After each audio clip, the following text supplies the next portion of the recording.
Hello students, let's continue with the topic soil. We have already explained different type of soil. Now here you can see the next category of soil which is known as laterite soil. The laterite soil develops under tropical and subtropical climate with the alternate wet and dry season. इस तरह की मिट्टी जो है tropical और सब tropical climate की वजह से डेवलप होती है. This soil is the result of intense leaching due to heavy rain.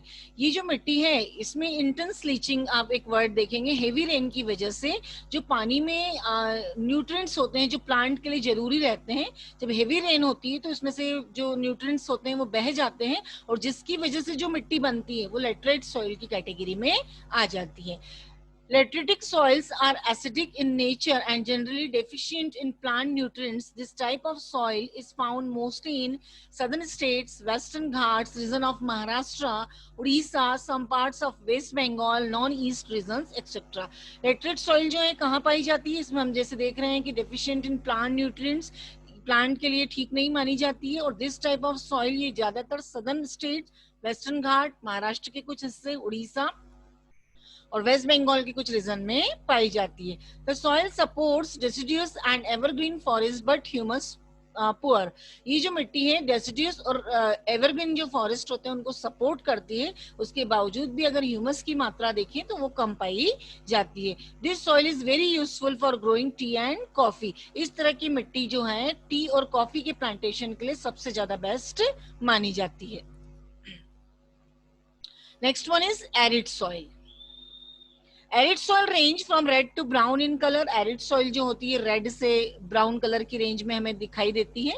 This soil is generally Sandy in texture and saline in nature. इस तरह की मिट्टी जो है थोड़ी सी रेतीली, इसका जो टेक्सचर रहता है वो रेतीला होता है और इसका जो नेचर होता है वो सलाइन होता है, खारा होता है. In some areas the salt content is very high and common salt is obtained by evaporating the water. इस तरह की मिट्टी को वेपोरेट कर कर, जैसे कि आप जानते हैं इवेपोरेशन की प्रोसेस होती है जिसके द्वारा सॉल्ट जो है उसका निर्माण किया जाता है. तो इस तरह की एरिड सॉइल में से नमक का भी उत्पादन, नमक भी निकाला जाता है.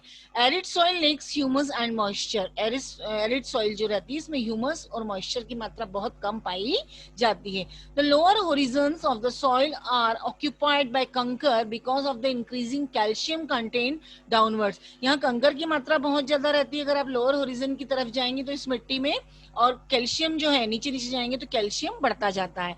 द कंकर layer formations in the bottom Horizons restrict the infiltration of water. The कंकर लेयर, चूंकि कंकर की लेयर रहती है, कंकर की लेयर फॉर्मेट हो जाती है, यहाँ पर फॉर्म हो जाती है इन द बॉटम, नीचे की तरफ. Horizon restrict the infiltration of water, जिससे वाटर का जो फिल्ट्रेशन है वो कहीं ना कहीं रुक जाता है. Now forest soil. These soils are found in the hilly and mountainous area. इस तरह की मिट्टी जो है पर्वत और पठार क्षेत्रों में, पहाड़ जहां पर है, माउंटेन्स है, वहां पर पाई जाती है. The soil texture is loamy and slightly in valley sides and coarse grained in the upper slope. ये जो मिट्टी है टेक्सचर में थोड़ी सी चिकनी होती है. इसके अलावा अगर आप अपर स्लोप्स की तरफ जाएंगे, ऊपर पहाड़ों पठारों की तरफ जाएंगे तो यहाँ पर थोड़ी सी खुरदुरी पाई जाती है. In the snow covered areas of Himalayas, this soil experienced dilution and an acidic with low humus content. जब आप ऊपर हिमालय की तरफ जाते हैं तो वहां आप देखेंगे जो ये मिट्टी के डिल्यूशन बनते हैं, ढेर बनते हैं, यहाँ पर जो ह्यूमस की मात्रा रहती है वो बहुत कम रहती है. और the soil is fertile on the river terrace and alluvial fence. और इस तरह की मिट्टी जब रिवर नदी के किनारे पर इकट्ठी होती है तो ये एल्यूवियल मिट्टी में कन्वर्ट हो जाती है, सॉइल में कन्वर्ट हो जाती है और ये बहुत उपयोगी मानी जाती है.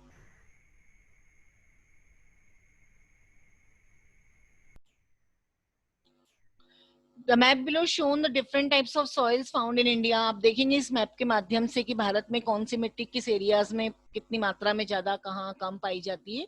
ये मैप जो है आपको मैप फिलिंग में एग्जाम में भी पूछा जा सकता है. आप देखेंगे कि जो ग्रीन कलर है वो फॉरेस्ट एंड माउंटेनियस वाला बता रहा है, फॉरेस्ट सॉइल. इसके बाद जो हल्का ग्रीन कलर दिख रहा है वो आपको एल्यूवियल बता रहा है. और रेड एंड येलो देख रहे हैं आप, फिर कुछ थोड़ा पर्पल शेड है, हल्का सा वो ब्लैक है, पिंक शेड हल्का जो है वो लेटराइट है और हल्का एकदम येलोइश दिख रहा है, बिल्कुल हल्का, वहां पर एरिड सॉइल पाई जाती है. तो ये एग्जाम पॉइंट ऑफ व्यू से ये मैप जो है इम्पोर्टेंट है. नाउ द नेक्स्ट सब टॉपिक इज सॉइल इरोजन। ये शब्द से आप सब बेटा इस शब्द के बारे में आपने सुना होगा कि सॉइल इरोजन क्या होता है। The dilution of the soil covers the subsequent washing down is described as soil erosion। एक अच्छी मिट्टी की जो परत है, बहुत सारी वजह रहती है सॉइल इरोजन की, और जो वो अच्छी मिट्टी बह जाती है, हमारे काम की नहीं रहती, उस जगह से चली जाती है, तो इस पूरी प्रोसेस को हम सॉइल इरोजन के नाम से जानते हैं। The soil erosion is caused due to human activities like deforestation, overgrazing, construction and mining etcetera.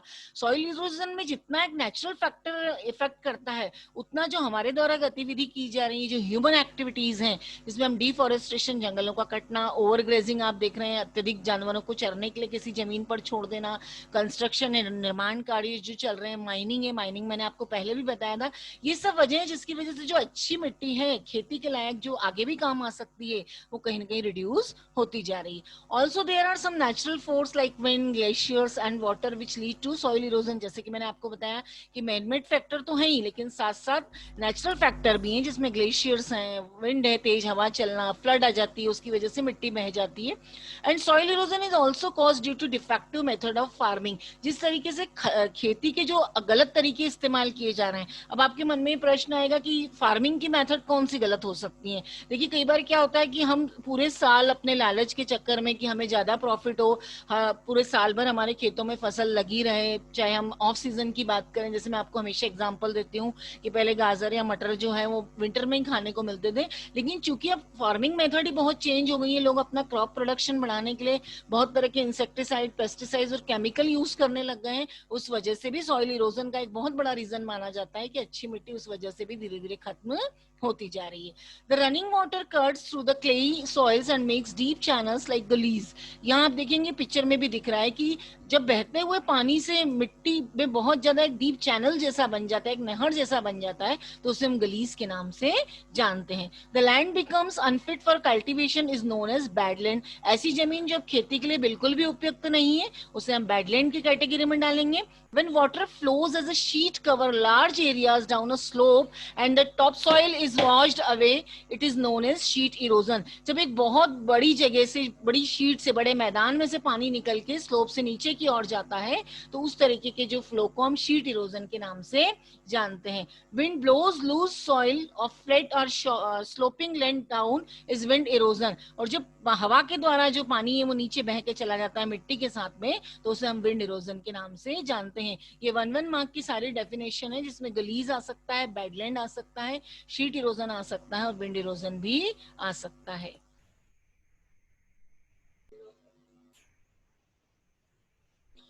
Now soil conservation measures. First है contour plowing.